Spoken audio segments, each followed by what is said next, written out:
Salut à tous, j'espère que vous allez bien, on se retrouve pour une nouvelle review de l'épisode 9 de SNK, allez c'est parti. Donc on est sur un épisode qui est assez doux mais assez frustrant à la fois.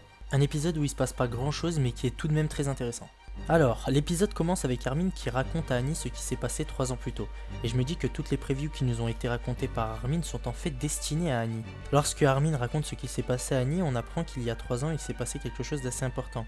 Des soldats Mar ont été envoyés sur Paradis en éclaireur. Tous ces soldats ont été capturés par Eren et le bataillon d'exploration, mais ils ont aussi été aidés par un petit groupe de soldats Mar mené par Jelena, et c'est donc là qu'on comprend pourquoi Jelena était avec le bataillon dans le dirigeable. Après le générique, on a une discussion entre Armin et Eren en présence de Sacha, Mikasa, Connie et Jean, et on sent qu'Eren ne pense déjà plus pareil. Je pense que c'est à partir de là qu'Eren va devenir celui qu'il est devenu, celui qu'il est maintenant.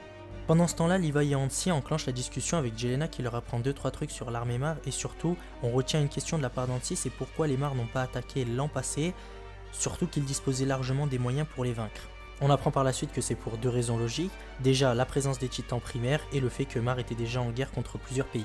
On remarque une réaction de la part de Jelena quand il apprend qu'ils ont éliminé tous les titans primaires, il dit qu'il est épaté et qu'il dépasse toutes leurs espérances. La question est quelles sont ces espérances et surtout pourquoi, qu'est-ce qu'ils espèrent et qu'est-ce qu'ils attendent de Paradis. Toujours pendant la discussion entre Hansi et Jelena, on découvre que Yelena, Oyon Pokon et tous ceux qui sont avec eux, j'imagine, sont issus de pays vaincus par Mar et ont été enrôlés de force dans l'armée. Jelena nous explique qu'ils avaient perdu toute envie de se battre jusqu'à avoir vu le titan bestial, qu'ils considèrent d'ailleurs comme étant un guide et plus encore comme étant un dieu. Il nous dit qu'il s'est rebellé sur les ordres de Sieg Yeager et qu'ils sont les mercenaires anti-Mar et que leur but est la libération du peuple eldien. Après ça, les hauts gradés de Paradis se réunissent pour discuter des exigences de Sieg Yeager. Sieg Yeager leur dit que pour sauver les Eldiens, il faut disposer du pouvoir du titan originel et d'un titan de sang royal. Et comme on s'y attendait, réaction d'Eren qui lui avait capté ça depuis la fin de la saison 3 deuxième partie, mais il n'avait pas parlé par peur qu'il arrive quelque chose à Historia. Tout de suite après, on assiste à la capture de plusieurs soldats Mar, dû à la ruse de Jelena. Ce qu'il faut savoir, c'est que tout au long de cet épisode, j'ai beaucoup aimé Jelena. Je le trouve super stylé, mais je sens qu'il est pas net. Et un moment que j'ai vraiment apprécié, c'est lorsque Sacha demande à Onion Pokon pourquoi il a la peau noire. Et il va lui donner la plus belle des réponses. Je vous le lis, écoutez. Parce que le créateur considère que la diversité rend les choses plus intéressantes, tout comme vous, les descendants d'Ymir, mon peuple existe tel qu'il l'a voulu. Après ce moment magique, notre trio favori est réuni pour discuter et Armin nous fait part de son inquiétude vis-à-vis du plan de Sieg.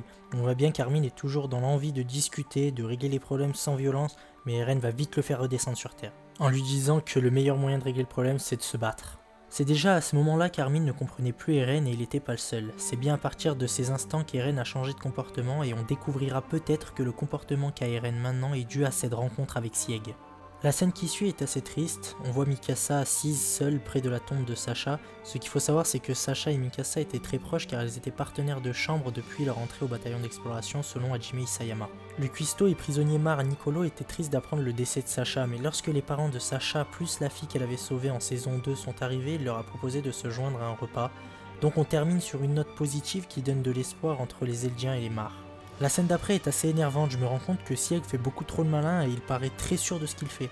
De toute façon Levi il le lâchera pas mais bon ça sent très mauvais, dites-moi ce que vous en pensez en commentaire. Avec l'arrivée de Sieg à Paradis, bien sûr il fallait garder Jelena et les autres sous contrôle et Sieg a été amené dans la forêt des arbres géants où l'équipement tridimensionnel est très efficace. Cet épisode se termine sur des phrases très symboliques de l'attaque des titans qui sont présentes dans les saisons mais aussi dans les OAV.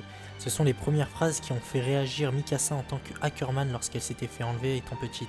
Vous allez voir, vous allez directement les reconnaître. Je vous les cite, si tu perds, tu meurs, si tu gagnes, tu vis. Sans combat, pas de victoire, alors bats-toi. Ce sont donc des phrases qui nous ramènent aux origines des SNK, aux bases même qu'est cette œuvre. Ça nous fait aussi penser au titre des 2 OAV Lost Girl sur Mikasa et Annie. Donc des phrases qui ne sont pas dites au hasard, cherchant à troubler la sensibilité du public. Voilà, j'en ai terminé pour ma part, vivement le prochain épisode, n'hésitez pas à me dire ce que vous en pensez dans l'espace commentaire et nous on se dit à la semaine pro, ciao ciao.